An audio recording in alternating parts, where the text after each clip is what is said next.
Merantau, pilihan atau jebakan? Salam wahai sobat perantauan yang mudiknya harus rebutan tiket angkutan umum. Sudah bukan jadi rahasia lagi kalau fenomena merantau atau dalam bahasa kerennya disebut dengan migrasi menjadi fenomena yang terjadi secara besar-besaran di Indonesia.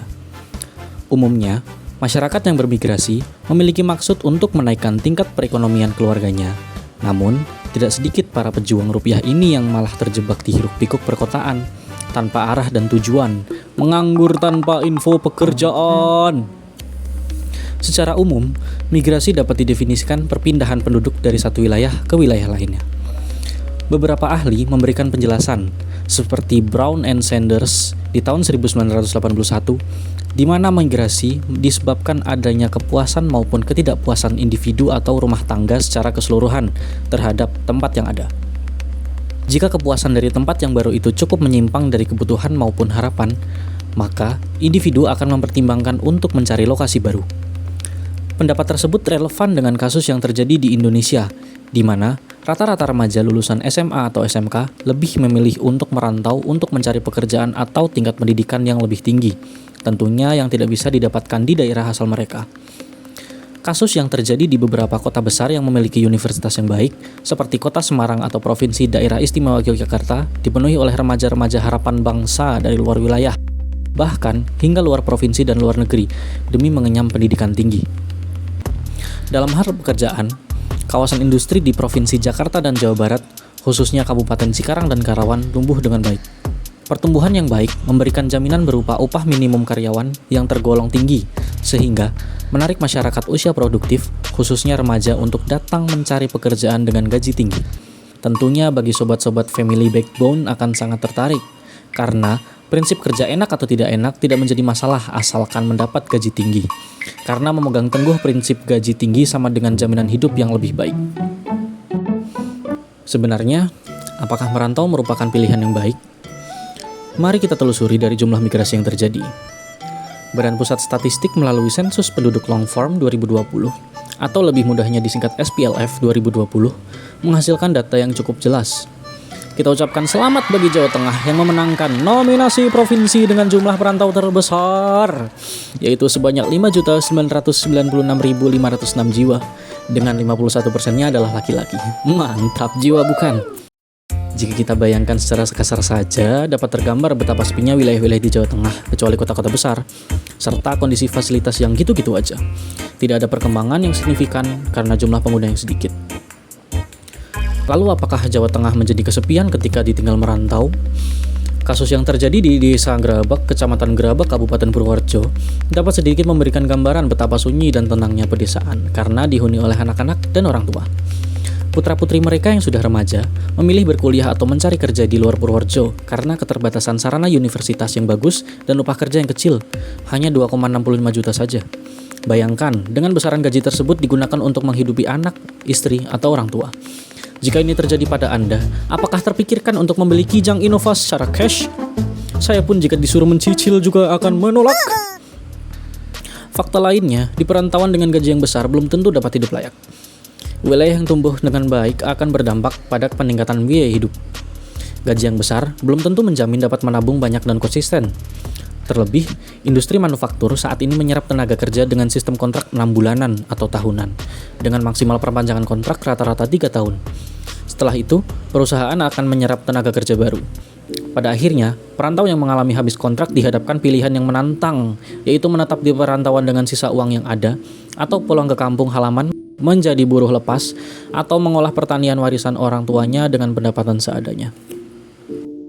Jika diasumsikan, wilayah yang ditinggalkan dapat mengembangkan lahan-lahan kosongnya untuk menanam modal industri, sebagai solusi penyerapan tenaga kerja tanpa meninggalkan wilayahnya. Permasalahannya, aksesibilitas yang kurang bagus akan meningkatkan biaya produksi dan distribusi, sehingga produk yang dihasilkan akan semakin mahal harga jualnya. Tentu hal ini tidak menarik bagi investor, terlebih harus menggaji dengan layak karyawan yang berjumlah ratusan atau ribuan. Namun, pendapatan perusahaan tidak menguntungkan. Jetweb di 2015 menggambarkan bahwa kawasan perdesaan seakan-akan tidak memiliki kekuatan untuk menahan penduduknya untuk bermigrasi menuju wilayah perkotaan dengan jaminan kehidupan yang lebih baik. Pada akhirnya, Masyarakat yang bertahan adalah masyarakat yang terbatas perekonomian atau pendidikan. Kemudian, bagaimana nasib kampung yang ditinggalkan? Mayoritas wilayah di Jawa Tengah yang ditinggalkan termasuk ke dalam kawasan rural dengan guna lahan pertanian dan perkebunan. Penulis menemukan fakta bahwa sebagian lahan sawah merupakan milik warga yang tidak menetap di desanya sendiri. Pemilik lahan istilahnya memasrahkan sawah atau kebun miliknya untuk dikelola oleh tetangga atau saudaranya yang berada di desa.